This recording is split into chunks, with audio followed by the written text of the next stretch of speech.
নমস্কার বন্ধুরা, অঙ্কিতা সিম্পল কিচেনের একটি নতুন পর্বের সাথে সকলকে স্বাগত জানাই। আজকে আমি যে রেসিপিটা আপনাদের সাথে শেয়ার করব সেটার কোনো ইন্ট্রোডাকশনের প্রয়োজন নেই। এটা সবারই কম বেশি খুবই পছন্দের একটা রেসিপি। আজকে আমি তৈরি করব মাটন কষা বা মাটন কারি। তাহলে চলুন দেখে নিন রেসিপিটা কিভাবে তৈরি করছি।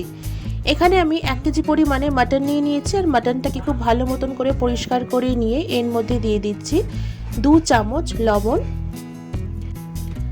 তারপর এর মধ্যে দিয়ে দিচ্ছি আমি 2 চামচ হলুদের গুঁড়ো,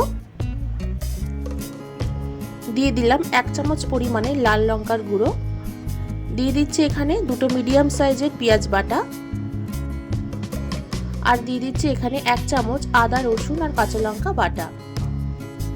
তারপরে দিয়ে দিচ্ছি হাফ কাপ মতন সর্ষের তেল। এবার সমস্ত উপকরণকে মাংসের সাথে খুব ভালো মতন করে আমি মিশিয়ে নিয়ে ঘন্টাখানেকের জন্য ম্যারিনেশনে রেখে দেবো। এরপর ফ্রাইং প্যানের মধ্যে দিয়ে দিচ্ছি পরিমাপ মতন সর্ষের তেল। রান্নাটা কিন্তু সর্ষের তেল করলেই বেশি খেতে ভালো লাগে। তারপরে তেলটা গরম হয়ে গেলে দিয়ে দিচ্ছি 2টো শুকনো লঙ্কা আর 1টা তেজপাতা। ফোড়নগুলোকে হালকা একটু নাড়াচাড়া করে এর মধ্যে দিয়ে দিচ্ছি 2টো বড় সাইজের পেঁয়াজ কুচি। পেঁয়াজটাকে খুব ভালো মতন করে আমি ভেজে নেব।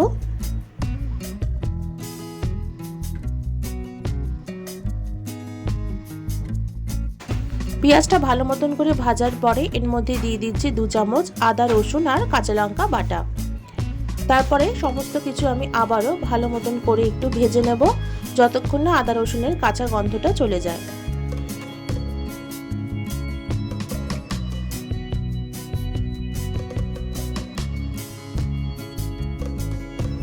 তারপরে এর মধ্যে দিয়ে দিচ্ছি 2টো বড় সাইজের টমেটো পিউরি। এবারে আমি খুব ভালো মতন করে এটাকেও একটু নাড়াচাড়া করে ভেজে নেব যতক্ষণ না এর থেকে তেলটা সেপারেট না হচ্ছে।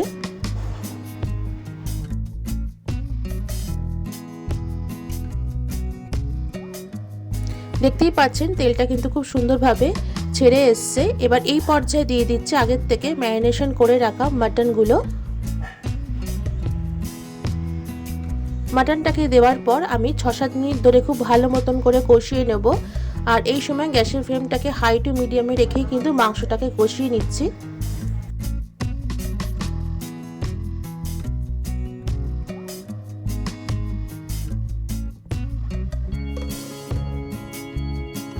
তারপর এর মধ্যে দিয়ে দিচ্ছি আমি 2 চামচ পরিমাণে কাশ্মীরি লঙ্কার গুঁড়ো, 1 চামচ দিয়ে দিচ্ছি গরম মশলা গুঁড়ো, আর দিয়ে দিচ্ছি এখানে 2 চামচ পরিমাণে মিট মশলা।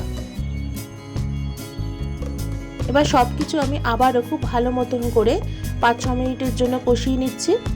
মাটনটাকে কিন্তু আমি টোটাল 25-30 মিনিটের জন্য খুব ভালো মতন করে কষিয়ে নেব। এতে করে কিন্তু মাটনের টেস্টটা ভীষণ ভালো আসে।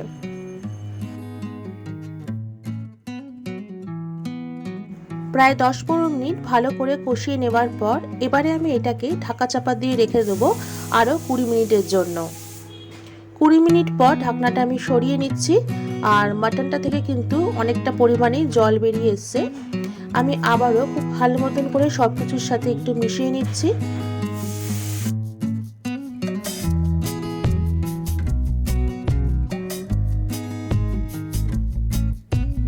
এবার এর মধ্যে দিয়ে দিচ্ছি আমি হাফ চামচ পরিমাণে চিনি। এতে করে কিন্তু স্বাদটা খুব ভালো আসে। আবারও আমি সব কিছু খুব ভালো মতন করে মিশিয়ে নিচ্ছি।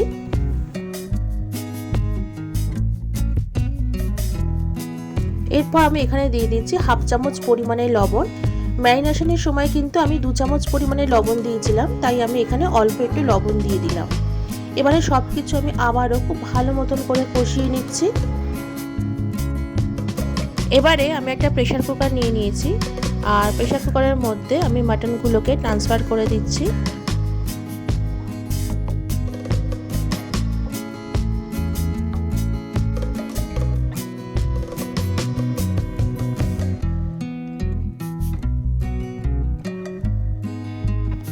তারপর এর মধ্যে আমি বাটি ধোয়া মশলার জলটা দিয়ে খুব ভালো মতন করে সব কিছু মিশিয়ে দিয়ে আমি প্রেসারের ঢাকনাটা আটকে দিয়ে 3 থেকে 4টে সিটি দিয়ে নেব।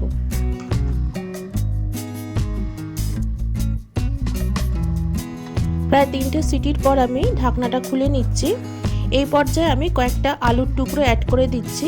এটা কিন্তু অপশনাল, যেহেতু আমরা মাটনের সাথে আলুটা খেতে বেশি প্রেফার করি তাই আমি অ্যাড করছি। আপনারা না চাইলে কিন্তু এটা স্কিপ করতে পারেন। সব কিছু আমি আবারও খুব ভালো মতন করে একটু মিশিয়ে নিচ্ছি। তারপরে আবারও 2টো সিটির জন্য ঢাকনাটা চাপা দিয়ে দেবো। তবে খেয়াল রাখবেন মটন যেন খুব একটা বেশি গলে না যায়, তাহলে কিন্তু খেতে ভালো লাগবে না। তাই জন্য মটনটা ঢাকা দিয়ে দেখে নেবেন যে কতটা সেদ্ধ হচ্ছে। 2টো সিটি দেওয়ার পর আমি ঢাকনাটা খুলে দিচ্ছি। আর এখানে কিন্তু মাটন আর আলুটা খুব ভালো মতন করে সেদ্ধ হয়ে গেছে। আর আমি এখানে একটু চেক করে নিচ্ছি আবারও। মাটনটা খুব ভালো মতনই সেদ্ধ হয়ে গেছে। তাই এই পর্যায়ে আমি গ্যাসের ফ্লেমটাকে অফ করে দিয়ে মাটনটা সার্ভ করে দেবো। গরম গরম মাটন কারি বা মাটন কষা একদম রেডি হয়ে গেছে। গরম গরম সার্ভ করে দিয়েছি। এটা আমি ভাতের সাথে পরিবেশন করেছি। আপনারা চাইলে ফ্রাইড রাইস, পোলাও বা রুটি পরোটার সাথেও কিন্তু এটা সার্ভ করতে পারেন। আর আজকের রেসিপি আপনাদের ভালো লাগলে বরাবরের মতনই লাইক শেয়ার করে দেবেন। আর আমার চ্যানেলে নতুন বন্ধু হয়ে থাকলে চ্যানেলটাকে সাবস্ক্রাইব করে দেবেন। আজকে এই পর্যন্ত, দেখা হচ্ছে অন্য কোনো পর্বে নতুন কোনো রেসিপির সাথে। ভালো থাকবেন, সুস্থ থাকবেন। ধন্যবাদ।